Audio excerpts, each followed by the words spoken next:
ونتوب إليه ونعوذ بالله من شرور أنفسنا ومن سيئات أعمالنا من يهده الله فلا مضل له ومن يضلل فلا تجد له وليا مرشدا أما بعد أشهد أن لا إله إلا الله وأشهد أن محمدا عبده ورسوله اللهم صل على سيدنا محمد وعلى آله وصحبه أجمعين.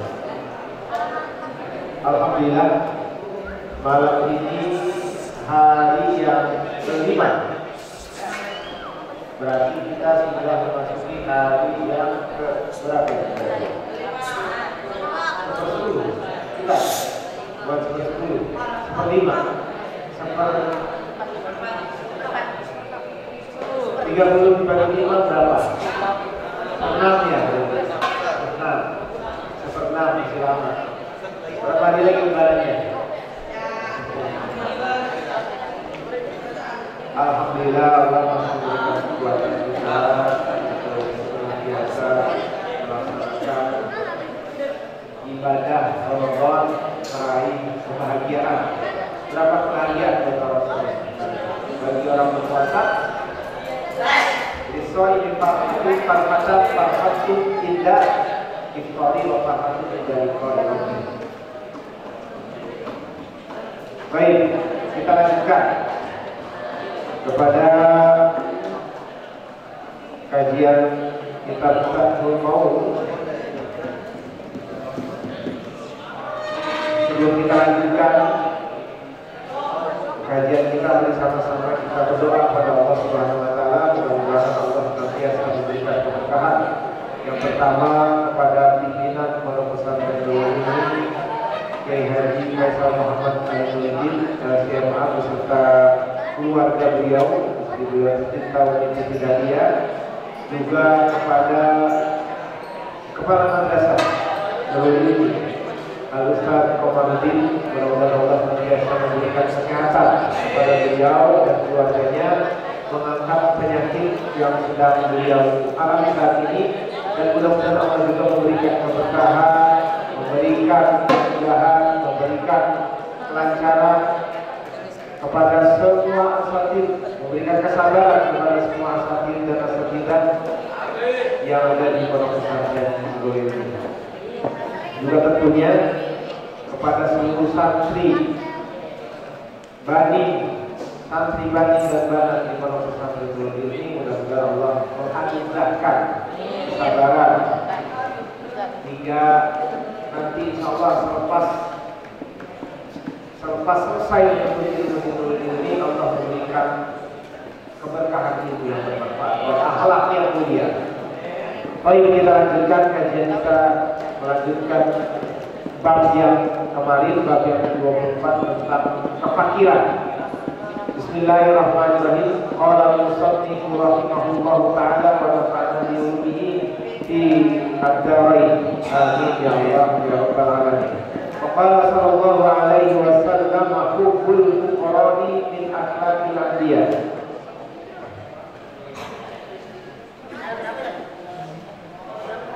Hubbul fuqara'i min akhlaqil anbiya.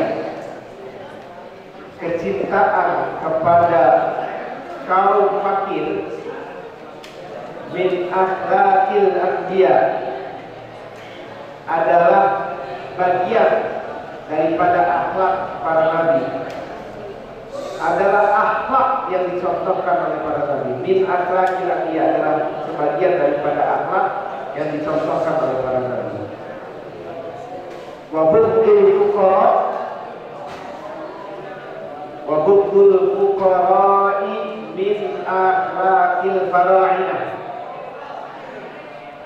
Sedangkan kebencian, kemarahan, ketidaksukaan kepada kaum fakir min akhlaqil fara'inah adalah akhlak warisan dari para Fir'aun, akhlaknya para Fir'aun.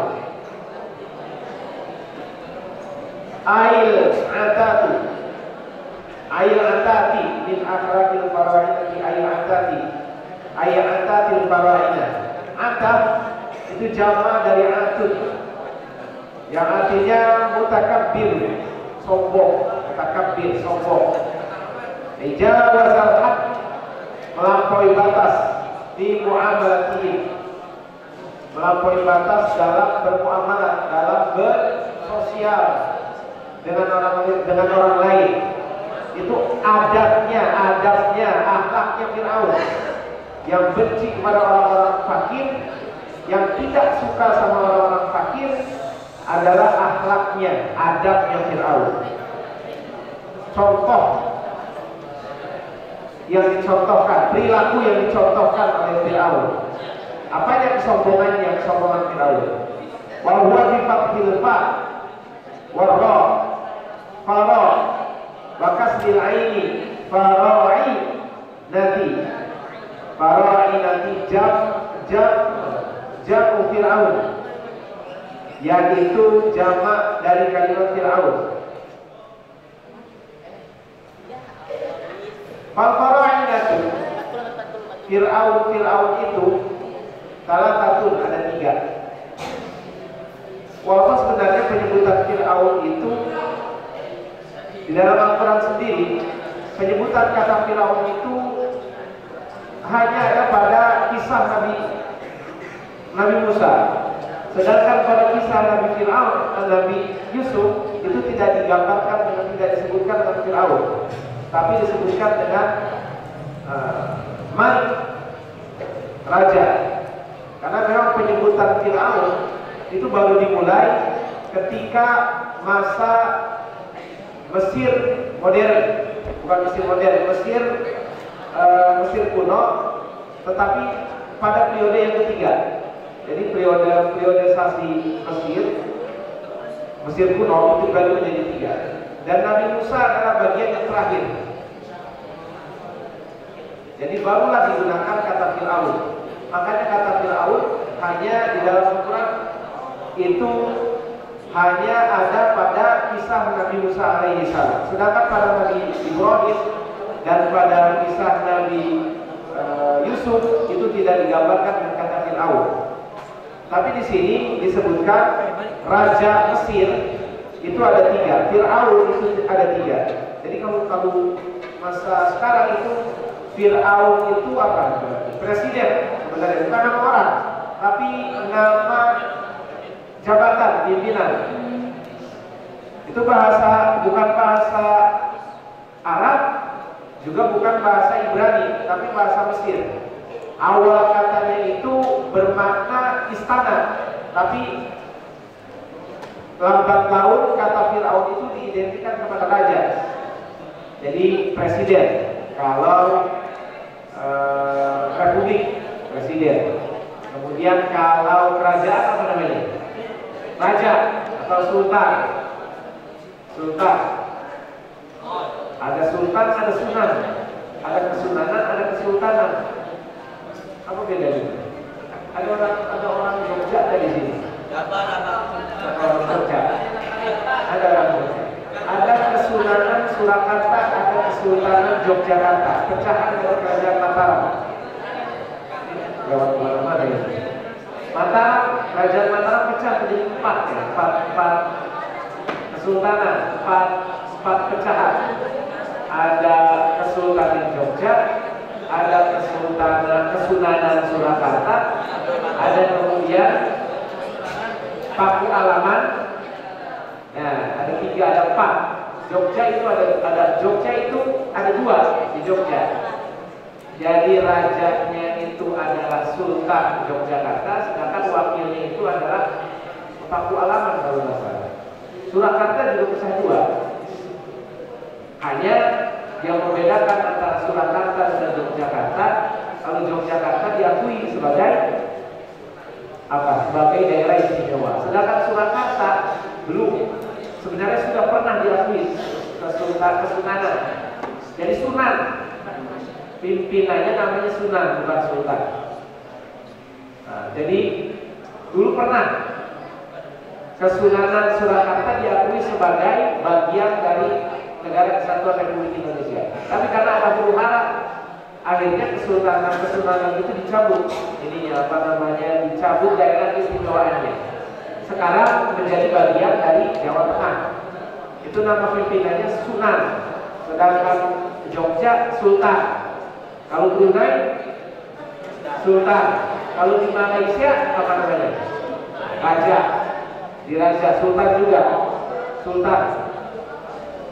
Gabungan dari kerajaan-kerajaan kecil di Malaysia, raja-raja, kemudian bergabung menjadi satu kerajaan besar namanya Malaysia.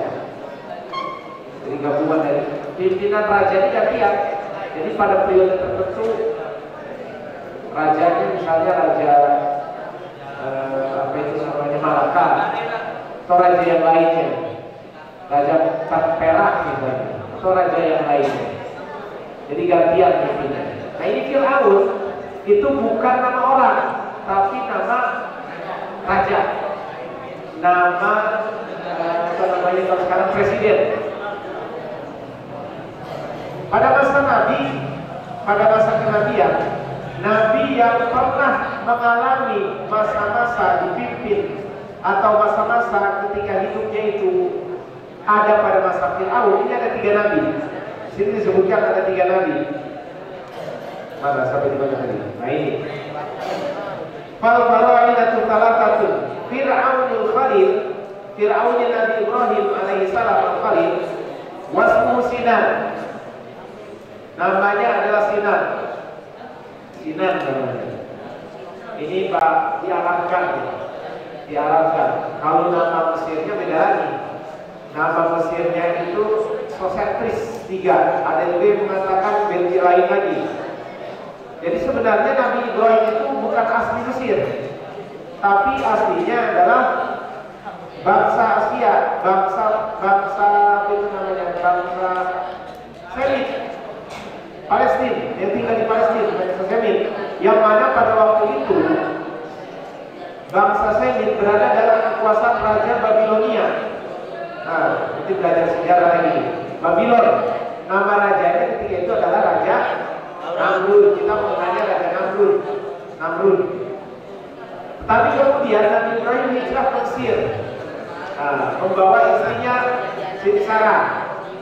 Siti Sarah itu wanita yang sangat elegan, sangat cantik, sehingga Fir'aun ketika itu namanya Sosentris yang ketiga. Ibu kotanya dulu bukan Kairo, ibu kotanya namanya Memphis. Ketika itu melihat kecantikan Siti Sarah, akhirnya tertarik, terpesona dengan kecantikan istri Nabi Ibrahim. Diundanglah, tetapi yang boleh masuk ke sana hanya istrinya Nabi Allah Ibrahim. Kemudian dibawalah masuk ke istananya. Cobalah kemudian Fir'aun itu mencoba merayu Siti Sarah untuk diajak bersenang-senang dengan Fir'aun. Tetapi karena keimanan jangankan Fir'aun, raja yang baru ditemui, Raja Namrud aja tetap teguh. Dia tetap teguh pendirian.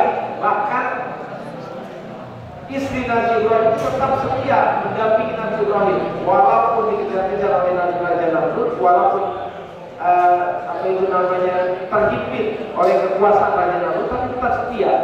Nah, ini Fir'aun baru ketemu atas mau menggoda Siti Sarah. Tak mungkinlah Siti Sarah langsung tertarik. Dengan segenap kekuatan Siti Sarah melawan.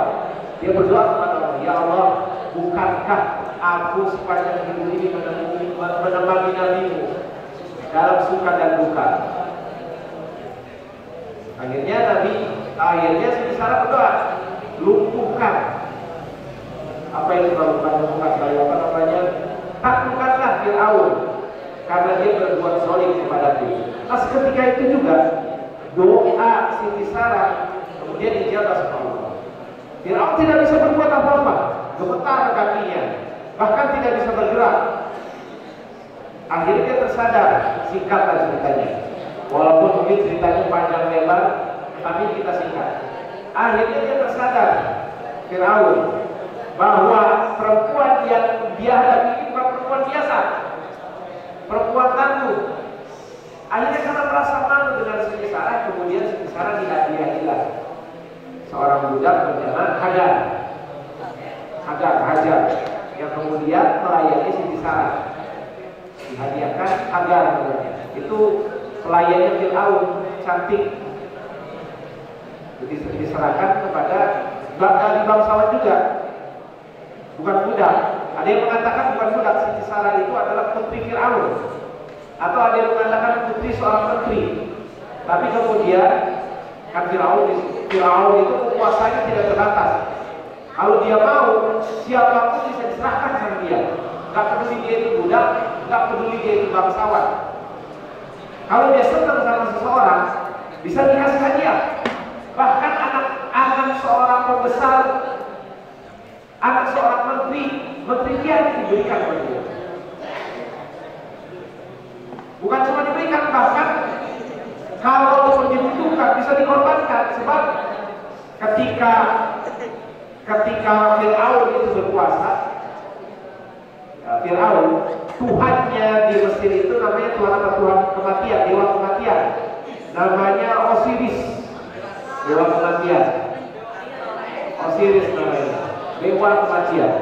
Jadi kalau kondisi terdesak, kondisi terhimpit, ketika negara sedang sedang kacau balau, maka Fir'aun bisa saja mengorbankan nyawa 4 orang atau lebih dari 4 orang kepada dewa kematian, dewa Osiris. Tak peduli dia, mau dia pelayan, mau dia anak menteri, mau dia putrinya sendiri. Kalau Fir'aun sudah memilih, tak bisa ada yang menolak. Dikorbankan nyawanya untuk dewa Osiris, untuk dewa itu namanya dewa kematian. Ada dewa Ra. Dewa Ra itu dewa apa? Dewa matahari. Termasuk dewa Osiris, dewa kematian itu dewa yang tertinggi di Mesir. Dikorbankan. Nah itu jangankan untuk diserahkan, dikorbankan aja bisa. Siapapun bisa lawan Firaun. Akhirnya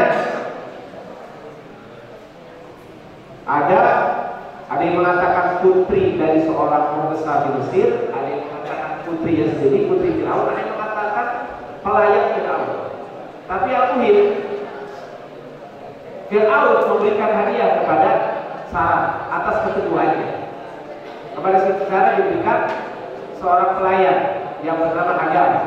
Kalau bahasa Mesir namanya Hagar, kalau bahasa Arab Hajar. Tapi lahja Mesir juga Hagar.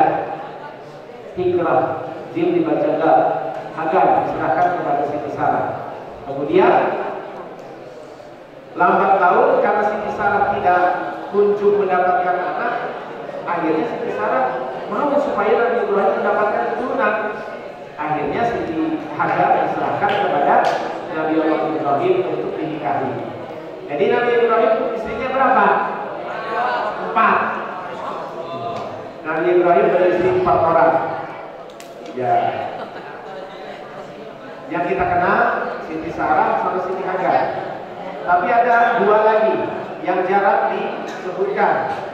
Ada 2 orang lagi istrinya Nabi Ibrahim alaihissalam.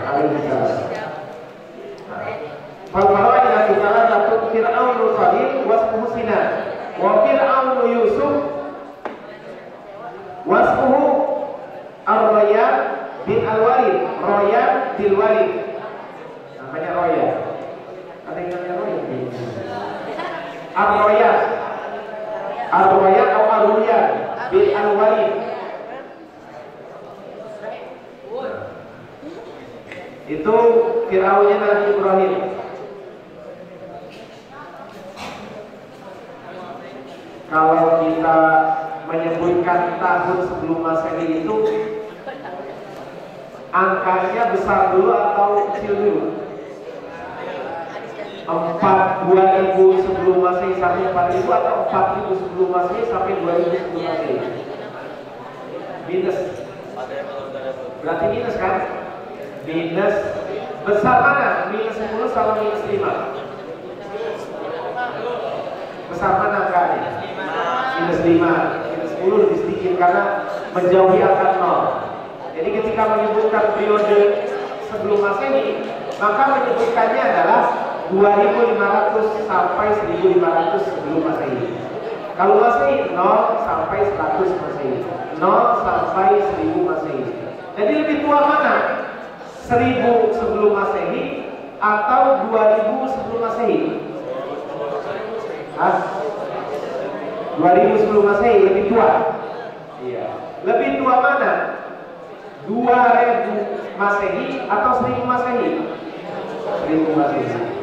Jadi menyebutkan periode kenabian sebelum Nabi Isa wafat.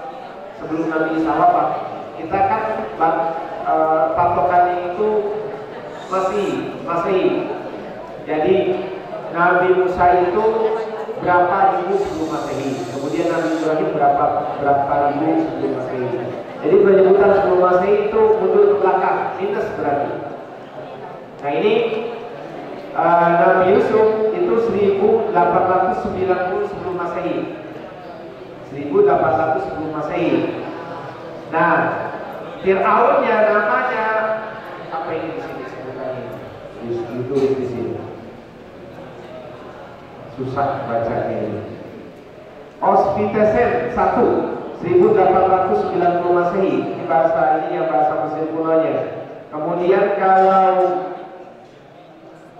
nama Arabnya Ruya Al-Wayan bin Al-Walid.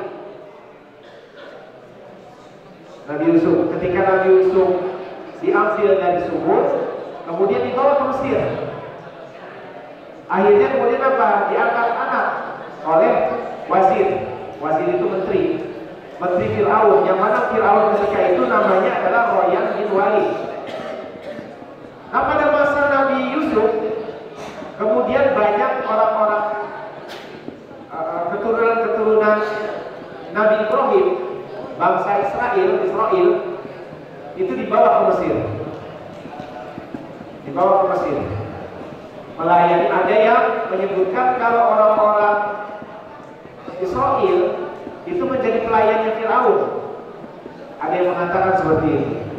Jadi akhirnya Nabi Musa berinisiatif sangat kencang niatnya untuk membebaskan bangsa Bani Israel supaya keluar dari tanah Mesir, keluar dari penindasan Fir'aun. Nah, Fir'aun yang pada Nabi Musa itu namanya Fir'aun yang ketiga adalah wa Fir'aun Musa.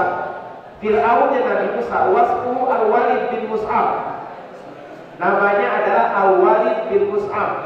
Kalau kita sekarang mengenalnya namanya Ramses II yang ditemukan muminya. Dan berdasarkan penelitian, menurut cerita orang-orang yang pernah meneliti muminya itu banyak mengandung garam. Bisa jadi garam itu adalah akibat dari tenggelamnya Fir'aun itu di laut, atau bisa jadi ada dua kemungkinan. Bisa jadi garam itu merupakan salah satu zat yang dimanfaatkan oleh bangsa Mesir untuk mengawetkan mayat. Jadi ada dua kemungkinan. Tapi kalau kita melihat dari versi Al-Quran bahwa Fir'aun pada masa Nabi Musa itu mengejar-ngejar Nabi Musa sampai ke lautan, belahan laut yang dibelah oleh Nabi Musa. Kemudian Fir'aun ikut menyeberang ke lautan itu, dan lautnya itu akhirnya tertutup. Fir'aun tenggelam, maka perutnya itu banyak mengandung garam. Nah, itu dibuktikan pada masa modern sekarang. Jadi Fir'aun yang ditemukan muminya itu banyak mengandung garam. Bisa jadi orang-orang peneliti itu mencari kemungkinan yang lain. Kalau kita orang yang beriman kepada kisah-kisah yang sudah digambarkan oleh Al-Quran, meyakini bahwa bisa jadi garam yang terkandung dalam bumi, bisa jadi bumi itu bukan bumi pada masa Fir'aun Nabi Musa. Kan ini hanya sekedar sekedar teori saja. Oh, ini bumi pada masa Nabi Musa. Oh, ini bumi. Bisa jadi buminya belum ditemukan, atau bisa jadi betul-betul bumi itu adalah bumi yang sudah ditemukan. Ramses II, namanya Ramses II, yang sekarang dilabeli Ramses II namanya. Dikasih nama aslinya Ramses II. Berdasarkan tulisan yang ditemukan oleh peneliti itu. Jadi namanya Ramses II, dan di dalam tubuh Fir'aun itu, bumi Fir'aun itu banyak mengandung garam.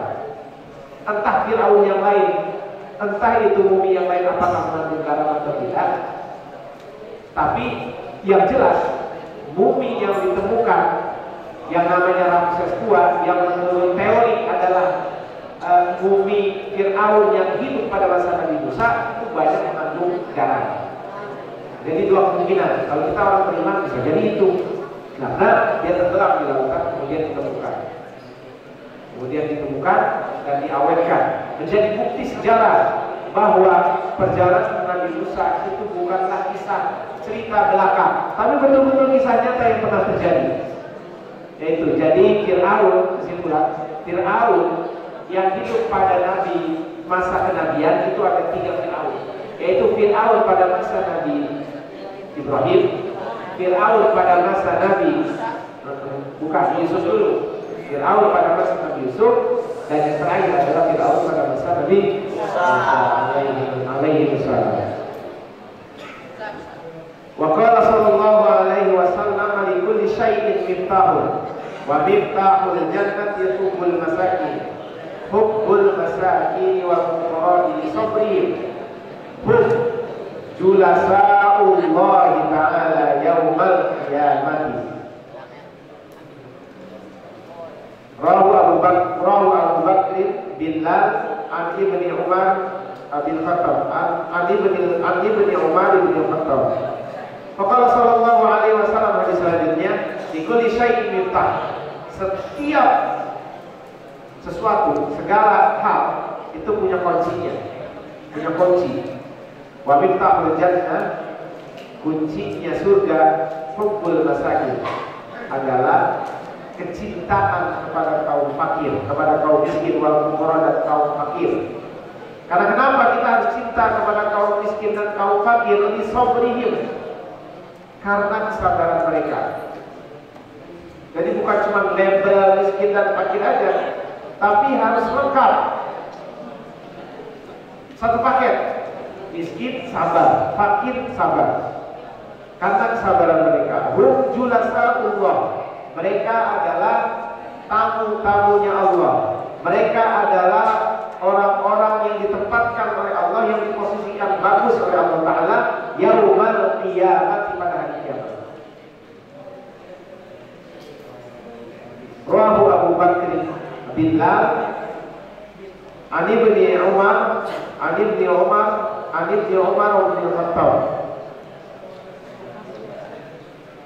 ibni Umar bin Khattab, dari Umar bin Khattab. Wa qala Yahya bin Mu'adz hubbukal fuqara'i min akhlaqil mursalin. Hubbuka, kecintaanmu kepada kaum fakir miskin, kepada kaum fakir, min akhlaqil mursalin, adalah bagian dari akhlaknya para rasul, adalah akhlak-akhlak yang dicontohkan oleh para rasul. Ini titiknya 3, 2.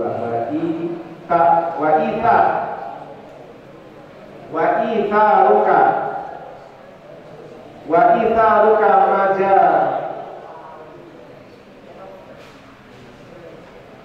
wa itharuka hubbuka majalisatahu wa itharuka hubbuka, kecintaanmu kepada majlis-majlis mereka, kepada tempat-tempat mereka kaum fakir fuqara, min alamatis sholihin, adalah tanda daripada orang-orang soleh, adalah tanda-tanda orang-orang yang soleh. Tidak pandang bulu, tidak tebang pilih, yang dideketin hanya orang-orang yang berduit saja. Sedangkan orang-orang yang tidak berduit, orang-orang fakir, orang-orang miskin, itu dijauhi. Padahal bisa jadi doanya orang yang miskin itu lebih dijabah daripada doanya orang-orang kaya. Bisa jadi karena kesabaran mereka, karena kedekatan mereka kepada Allah. Seringkali lapar, itulah kenapa kemudian orang yang orang yang berpuasa doanya dijaga sama Allah. Orang yang miskin, orang yang fakir, berpuasanya bukan cuma di bulan Ramadan, bukan cuma 1 bulan. Kadang-kadang sepanjang hidupnya dia harus berpuasa menahan lapar karena tidak adanya bahan makanan, karena tidak adanya harta.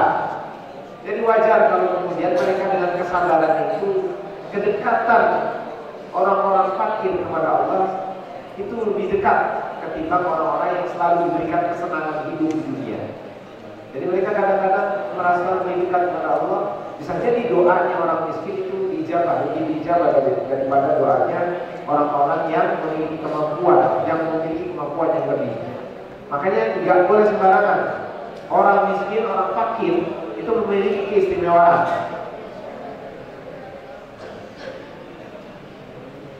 Wa itharuka majalisatahu min alamati salih. Dan kecintaanmu, kesukaanmu, kesenanganmu berada di samping orang-orang miskin itu adalah tanda-tanda orang-orang yang saleh, orang-orang yang baik, tidak memilih, tidak selalu membeda-bedakan antara teman yang punya harta yang banyak atau teman yang miskin tidak memiliki harta sedikit pun. Wa firaruka min suhbatihim min alamatil munafiqin. Dan larinya kalian, menghindarnya kalian daripada apa? Menghindari pertemanan kepada orang miskin dan menghindari pertemanan kepada orang miskin min alamatil munafiqin adalah tanda-tanda orang-orang munafik. Orang-orang munafik. Wa firaruka min suhbatihim min alamatil munafiqin. Dan menghindarnya kalian, menghindari pertemanan kepada orang-orang yang miskin, orang-orang yang dipandang lemah, orang-orang yang dipandang tidak memiliki posisi yang strategis, itu dipandang sebagai orang-orang yang munafik. Hanya apa yang namanya kalau sekarang oportunis. Hanya kalau ada manfaat, hanya kalau ada keuntungan yang bisa didapatkan, dia berteman. Kalau tidak ada, dijauhi. Di mana yang menguntungkan itu lagi, kalau tidak menguntungkan sudah dijauhi. Jadi ada kalanya manusia itu mengukur sesuatu dengan materi. Materi itu bukan cuma harta, tapi bisa jadi posisi. Posisi dia punya jabatan didekati, yang tidak punya jabatan dijauhi, tidak jadikan teman. Yang punya harta didekati, yang tidak punya harta tidak didekati. Yang punya kekuatan didekati, yang lemah tidak dibantu. Itu. Jadi yang mana menguntungkan didekati, yang tidak menguntungkan tidak didekati. Yang didekati orang-orang kaya, rakyat jelata, dijauhi. Kecuali kalau ada maunya. Kalau giliran pemilu, kalau giliran pilkada, kalau giliran pilpres, kalau giliran segala macam pemilihan, kalau itu dekat sama rakyat, didekati rakyatnya. Tapi kalau sudah terpilih menjadi pemimpin, kadang-kadang lupa kacang dengan kulitnya, lupa kacang kepada kulitnya. Jadi ketika sudah menjadi pemimpin, ketika sudah terpilih, lupa dengan apa? Dengan amanahnya, bahwa dahulu mereka mendapatkan jabatan karena orang-orang yang ada di bawah. Jangan dilupakan. Kenapa kita bisa menjadi orang yang berhasil? Karena bantuan bisa jadi dari bantuan teman-teman kita yang dulu pernah berjasa. Tapi sekarang kita mempunyai apa? Kekuatan, mempunyai kekuasaan. Lupa sama teman lama. Dulu di Nurul Ilmi kita jarang dapat kiriman. Misalnya, teman, alhamdulillah rezekinya lancar, dikasih, kita dibantu. Karena teman kita orang soleh, orang baik. Ada teman kesulitan dibantu. Tapi ketika berhasil, lupa sama teman yang pernah dulu membantu di pesantren. Dilupain. Karena sekarang merasa punya jabatan, punya harta, merasa posisinya bagus. Sedangkan teman itu, teman yang dulu pernah membantu di pesantren, sekarang orang biasa aja. Pedagang yang tidak banyak untungnya, yang tidak kaya, akhirnya apa? Dijauhi. Nah itu harus diingat bahwa menilai seseorang itu tidak melulu dari segi materinya, tapi ingat jasanya dulu.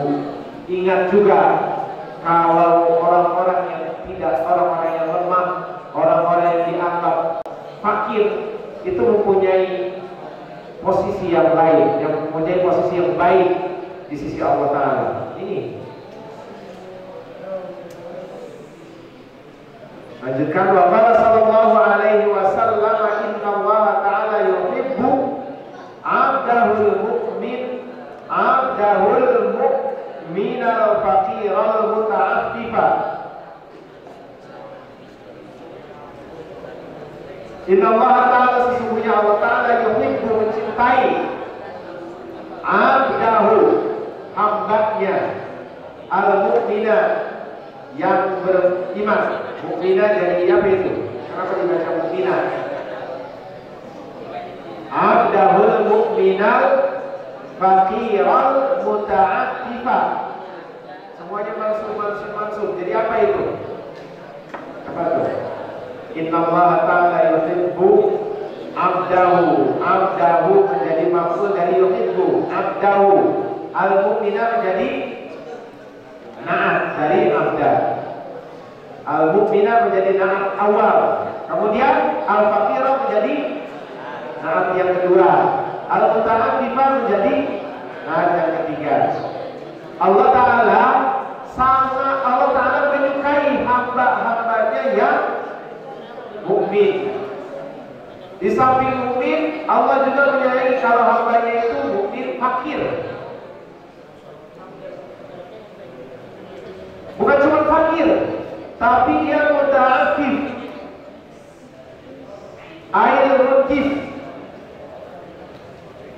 minal haram, ail mub'id minal anil haram, yang menjauhkan diri dari perkara yang haram. Wasu'ali 'anil nas, wasu'ali minan nas, dan minta kepada manusia. Nggak boleh. Jadi Allah menyukai orang yang mukmin, yang beriman, yang fakir, yang apa itu? Menjaga diri. Muta'affif itu menjaga diri. Kalau orang Betawi namanya apik, orang Jawa ya apik. Ya. Apik, menjaga diri. Apik orangnya. Dia menjauhkan diri dari anil haram, menjauhkan diri dari perkara yang haram. Dan minta-minta kepada manusia. Kau boleh meminta-minta? Boleh, kalau dalam kondisi terdesak. Kalau kita misalnya sudah tidak punya lagi kemampuan, sedangkan kita harus melanjutkan hidup, kalau tidak dapat bantuan dari orang lain, kita akan lemah, akan mati misalnya. Boleh, tapi untuk kebutuhan saat itu, bukan untuk disimpan. Jadi kan sekarang beda, orang yang diminta-minta itu bukan untuk kebutuhan, tapi ada kalanya meminta-minta itu menjadi mata pencaharian, mengumpulkan harta dari meminta-minta. Orang yang dimintai kadang-kadang tidak punya rumah, kontrak, tapi orang yang minta-minta kadang-kadang di kampungnya baru punya rumah yang bagus dari hasil minta-minta. Boleh begitu? Nggak boleh. Boleh minta, tapi hanya untuk sekedar kebutuhan saat itu saja. Nggak boleh menjadikan mata pencaharian. Kalau gitu Ustaz, kalau kita ketemu orang minta-minta, kita boleh berusaha kasih ya? Nggak juga begitu.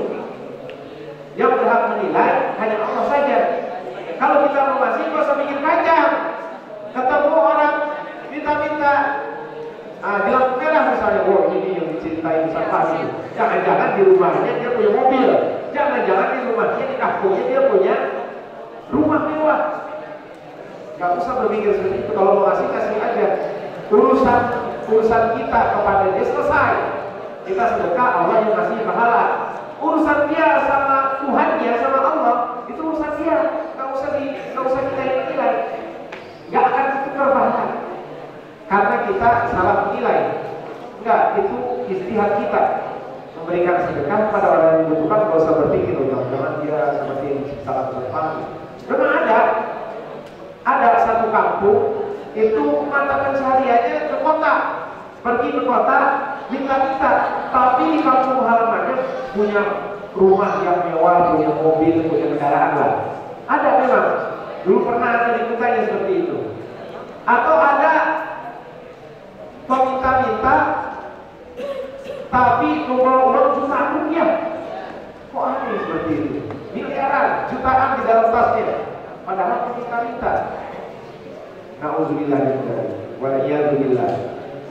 Boleh meminta-minta, tapi tidak boleh mata pencaharian. Nah, orang yang fakir yang dicintai Allah bukan orang yang fakir yang dalam kriteria seperti itu. Fakir tapi tidak mutaattif, fakir tapi tidak menjauhkan diri dari yang haram, tidak juga dia meminta-minta serampangan. Jadi gampang, gampang inilah kita minta. Dia sudah berusaha, tapi dengan usahanya dia tidak mendapatkan hasil apa-apa, maka boleh meminta. Tapi yang lebih utama buat orang fakir, orang miskin adalah menjaga ifahnya, menjaga kehormatannya, agar dia tidak meminta-minta dan menjauhi dari perkara yang haram. Maqala al-Manawi, Ail mubalik fil iffah, muta'affif itu adalah sighah mubalaghah dari kalimat iffah. Iffah itu apa? Menjaga diri. Muta'affif orang yang betul-betul menjaga diri, menjaga iffah. Jadi kalau ada santri yang yang api, bukan cuma pakaiannya yang bersih saja, tapi perilakunya juga bersih. Ketika dia menemukan sesuatu, menemukan barang orang lain, dia tidak ambil.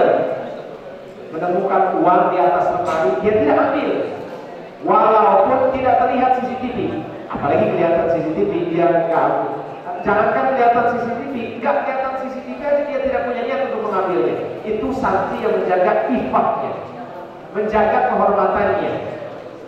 Yang dikira loh, itu bisa menghambat kita mendapatkan ilmu yang bermanfaat. Hati-hati mengenakan pakaian orang lain tanpa izin, mengenakan sendal santri lain tanpa izin. Apalagi bukan cuma gosok, apalagi ngambil tanpa seizin. Bukan tanpa seizin, kalau dengan izin namanya bukannya ngambil itu. Ini mengambil hak orang lain secara haram.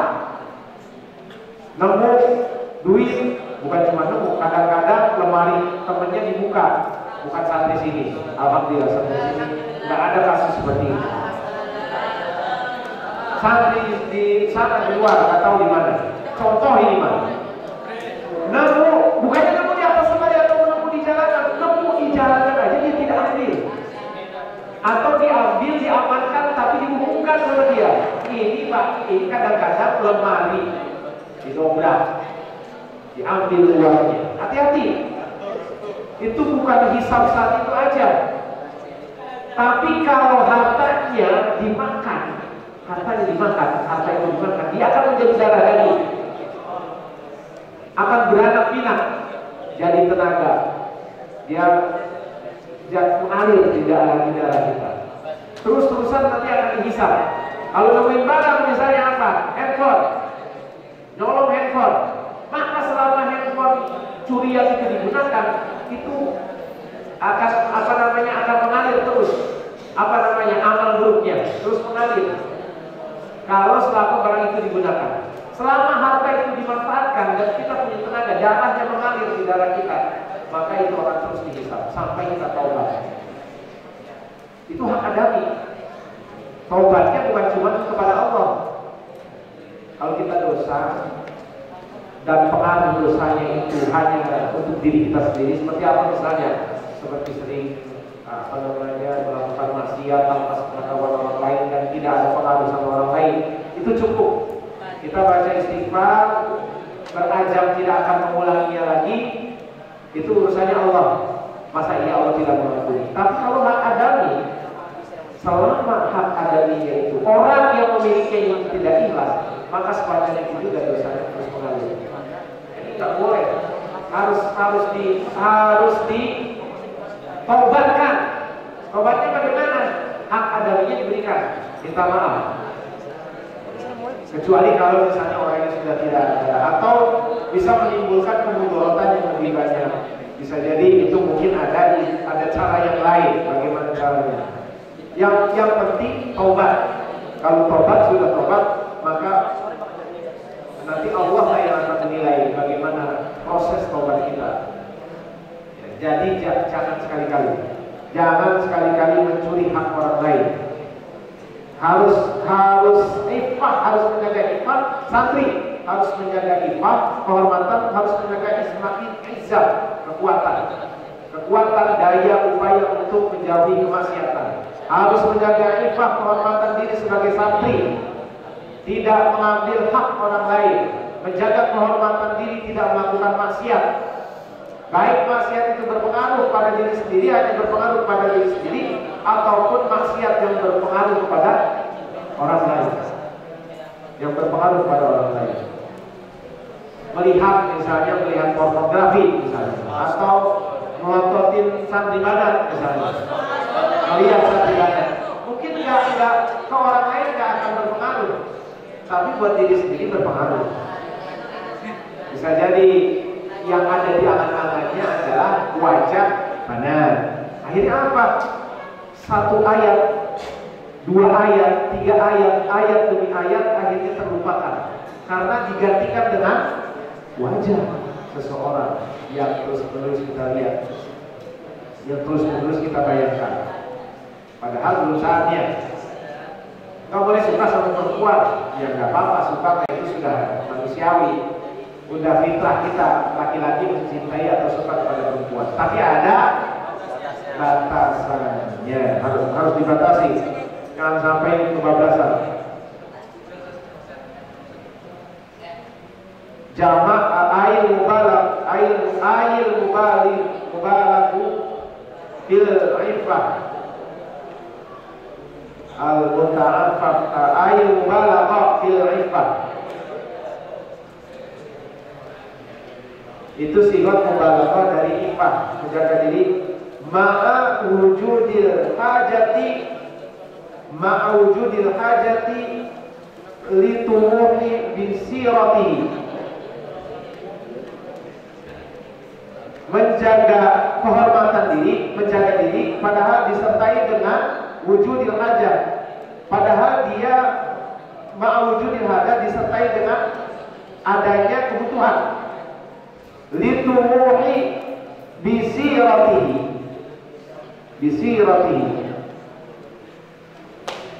hajat untuk hasrat,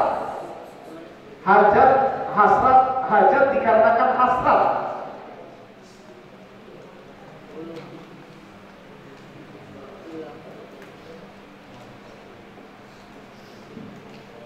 Bisiratihi anil khalqi ila khaliq, karena dikarenakan anil khalqi ila khaliq, dikarenakan pengawasan. Sebentar.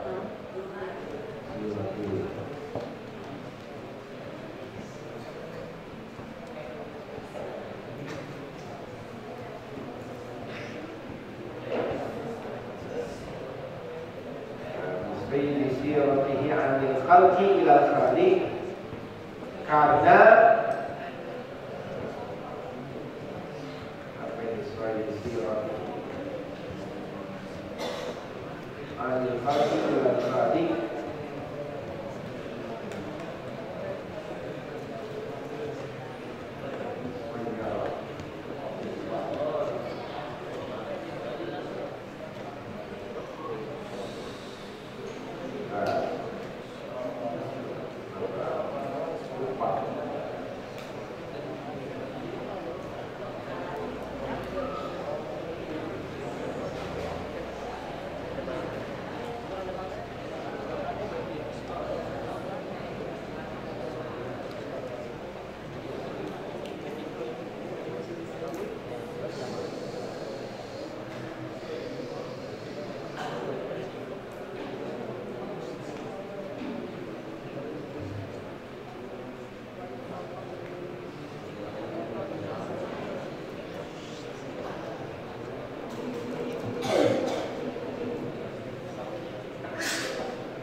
Disiratihi 'anil khalqi ila khaliq, karena terikatnya makhluk kepada khaliq, kepada Allah Ta'ala.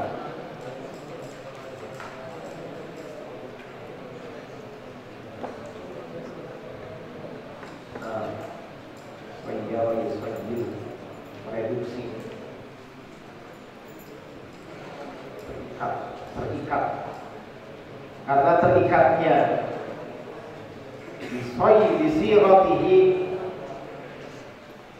karena terikatnya 'anil khalqi ila khaliq, terikatnya makhluk kepada khaliq.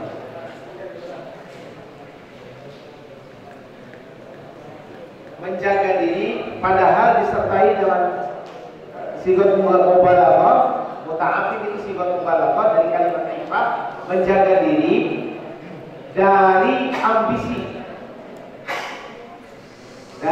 dari hasrat,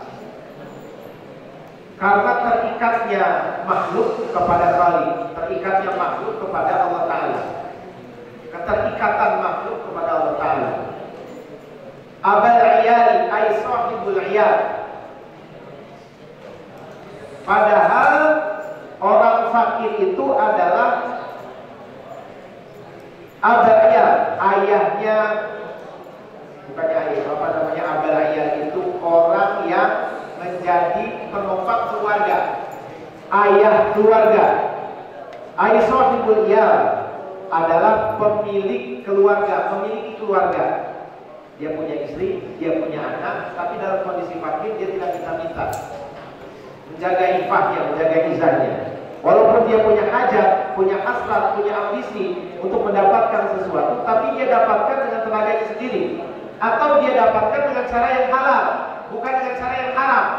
Karena kenapa? Karena keterikatan makhluk kepada khaliq. Rahul Ibnu Majah, hadis ini diriwayatkan oleh Ibnu Majah an Imran bin Hasin, bukannya Husain, Hasin. Nah ini namanya takhrij hadis. Jadi Imam Nawawi merawikan hadis rawi seperti ini tidak sembarangan juga, tapi hasil dari penelitian beliau di bidang hadis. Jadi pengalaman kitab ini Imam Nawawi Al-Baghdadi seperti yang kemarin sudah katakan, ini ulama yang jarang sekali ada pada masanya.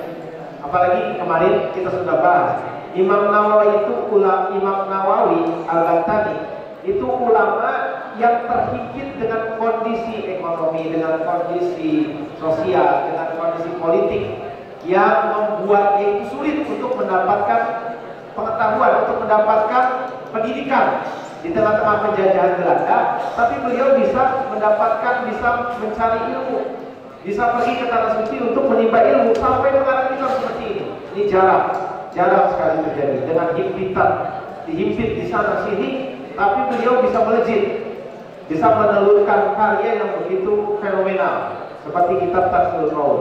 Kalau dibandingkan dengan kitab-kitab yang lain, memang mungkin belum apa-apanya, seperti misalnya kitab Bukhari, Muslim, dengan segala keterbatasan yang dia miliki, tapi kita tidak bisa membandingkan antara ulama yang satu dan ulama yang lain. Masing-masing punya kelebihan dan punya keistimewaan. Imam Nawawi punya keistimewaan karena dia berasal dari negara yang jauh dari lahirnya Islam, dari negara yang bahasanya berbeda, kemudian dari negara yang terhimpit situasi dan kondisi yang tidak memungkinkan seseorang itu mendapatkan pendidikan yang layak. Tapi beliau dengan segenap daya yang dimiliki, beliau bisa menjadi ulama besar yang disegani di penjuru dunia. Bukan cuma di Nusantara saja, tapi di negara Timur Tengah sendiri. Beliau kemarin dikasih julukan sebagai apa? Ulama Al-Hijaz, Sayyidul Ulama Al-Hijaz, Sayyidul Ulama, generasi kedua sebenarnya dari ulama-ulama jaringan ulama-ulama Melayu yang memang sudah berkecimpung di Makkah sebagai syekh, sebagai guru di sana. Jadi Imam Nawawi berguru kepada apa itu namanya, kepada ulama-ulama yang ada dari Indonesia, dari Palembang itu siapa namanya? Lupa namanya. Dari Palembang, ada dari apa itu Kalimantan. Kemudian beliau juga memiliki murid yang juga menjadi ulama besar, seperti pendiri NU, Kiai Hasyim Asy'ari, pendiri Muhammadiyah, pendiri pendiri Matlaul Anwar, pendiri Masyarikul Anwar, pendiri PRT, ulama-ulama pergerakan yang bukan cuma bergerak di bidang agama, tapi bergerak di bidang politik, memerdekakan negara Indonesia. Jadi berjuang di tengah-tengah keterbatasan. Imam Nawawi Al-Baghdadi. Jadi jarang ada ulama yang mentahdir hadis seperti ini. Ini patut kita jadikan apa namanya, uswah, kita jadikan contoh. Jadi nggak ada batasan geografis yang menghalangi kita untuk menuntut ilmu. Kalau kalian punya tekad yang kuat, mudah saja pergi ke Timur Tengah. Apalagi sekarang wasilahnya udah banyak. Ini ulama dari Indonesia, ulama Melayu, bisa ke Timur Tengah belajar untuk ilmu, menelurkan karya yang begitu fenomenal dengan keterbatasan yang dia miliki, tapi bisa. Apalagi kita sekarang bisa. Santri dulu ini bisa nggak? Bisa. Ini harus belajar dari Imam Nawawi. Subhanallah, Anda sendiri jauh api dari panggang. Tidak seperti beliau. Mudah-mudahan ke depan, mudah-mudahan di masa yang akan datang, santri dulu ini bisa mencontoh, menjadikan ulama sekaliber Imam Nawawi ini menjadi contoh, menjadi uswah buat perjalanan keilmuan santri dulu ini. Mudah-mudahan apa itu nanti Rafa, apa itu nanti Farel, apa itu nanti Taki, apa Zahra, atau Gazi, siapapun santri dulu ini tidak terbatas. Jadikan contoh ulama yang sedang kita bahas kitabnya malam ini sebagai uswah, bahwa keterbatasan itu tidak menghalangi seseorang untuk bertekad mendapatkan, menggapai cita-citanya. Ini buktinya. Sekarang dunia udah modern, pergi ke sana ke sini gampang, mudah. Ini Imam Nawawi bukan orang yang kaya, bukan orang yang banyak memiliki harta. Bisa kita bayangkan di tengah-tengah penjajahan Belanda, di tengah himpitan ekonomi, ditekan secara politik, sosial juga sama, ditekan secara sosial dan politik. Bangsa Indonesia pribumi itu dibatasi akses pendidikannya, tapi Imam Nawawi bisa menjadi orang yang hebat, ulama yang hebat seperti ini. Nah, qala al-Manawi wa fi hadzal hadits is'arun bi annahu yundabu lil fakir izharu ta'abbud wa adamu syakwa. Dalam hadis ini menjadi sebuah isyarat, menjadi isyarat, menjadi gambaran bahwasanya dianjurkan bagi orang yang fakir izharu ta'abbud, untuk menampakkan diri, menzohirkan penjagaan dirinya, menampakkan diri untuk menjaga ta'abbud, untuk menjaga keapikannya, wa adamu syakwa, dan menghilangkan atau tidak menampakkan keluh kesah. Jangan berkeluh kesah.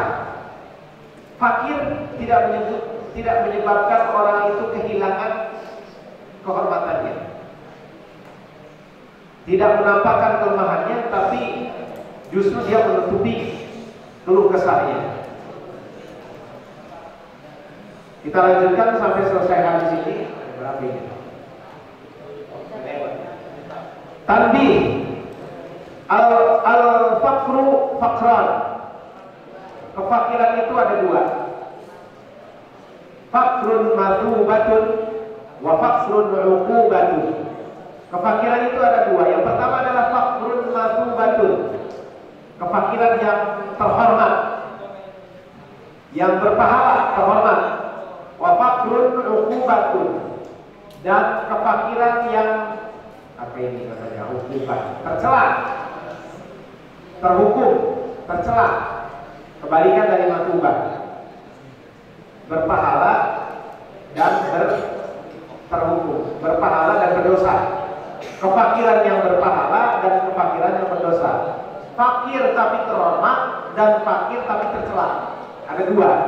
Wa alamatul awwal, tanda-tanda fakir yang pertama yaitu fakir yang terhormat adalah an yuhsina khalqahu, adalah hendaknya orang yang fakir itu memperbaiki akhlaknya, baik akhlaknya. Wa yuti'a rabbahu,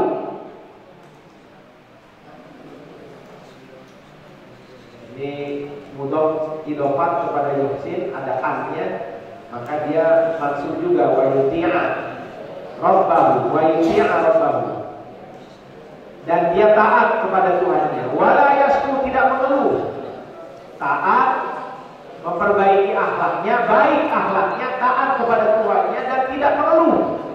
Wa yaskurullaha ala fakrihi, dan dia bersyukur kepada Allah atas kefakirannya, bukan mengeluh tapi malah bersyukur. Ya Allah, alhamdulillah saya diberikan fakir, alhamdulillah saya diberikan kemiskinan. Kalau seandainya saya diberikan kekayaan, bisa jadi saya nggak sabar.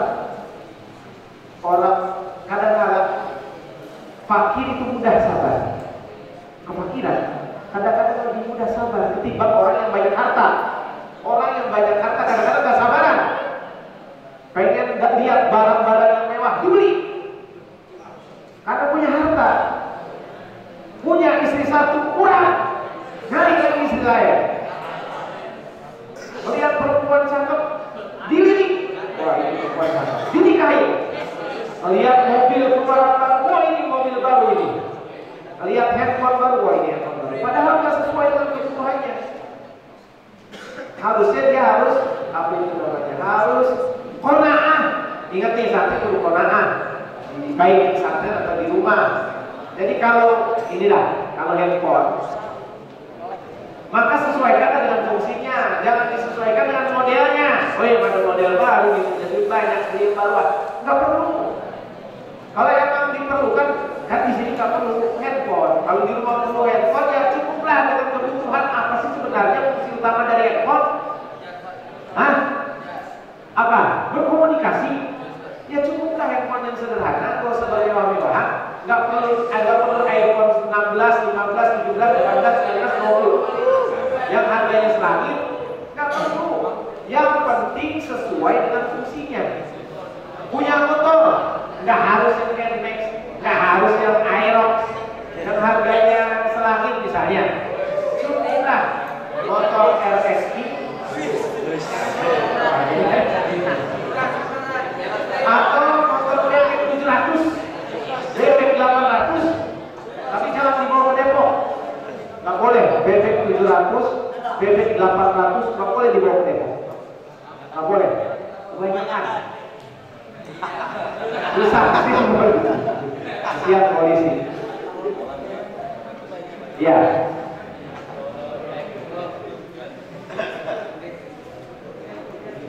Wah, ini sedangkan yang kedua, ya, yang kedua, ciri-ciri kefakiran yang kedua, fakrul uqubah, fakir yang tercela adalah an yasi'a khuluqahu, yuhsinu khuluqahu, yusi'u khuluqahu, wa ya'si wa yasku, wa yatasakhatu. Ciri-ciri, tanda-tanda kefakiran yang kedua yang tercela adalah akhlaknya jelek. Akhlaknya jelek. Orang udah miskin, udah fakir, jelek berarti akhlaknya. Sering ngomong kata-kata kasar, orang sering berantem, wayaksi, dan dia bermaksiat sama Allah. Sholat kagak pernah, puasa kagak pernah. Wayasku, banyak keluh. Wayatasakhatu, dan ngegerutu. Tahu ngegerutu apa ya? Ngedumel. Ya, ngedumel. Walladhi yuhibbuhu Allah Ta'ala al-awwal min al-thani. Sedangkan yang disukai oleh Allah adalah yang pertama. Sedangkan yang kedua, dunatani, tidak yang kedua. Allah tidak menyukai yang kedua. Kata Fadal Azizi, demikianlah faidah yang disampaikan oleh Imam Al-Azizi. Wa qala sallallahu alaihi wasallam al-haqqu amanatun wallahu a'lam. Ini kawan tamatnya saya semalaman cuma berapa hadis. Nah, ada Allah wa iyyakum. Kita tutup kajian kita pada malam hari dengan hamdalah. Alhamdulillah. Tapi di doa kafaratul majelis. Alhamdulillah. Assalamualaikum warahmatullahi wabarakatuh.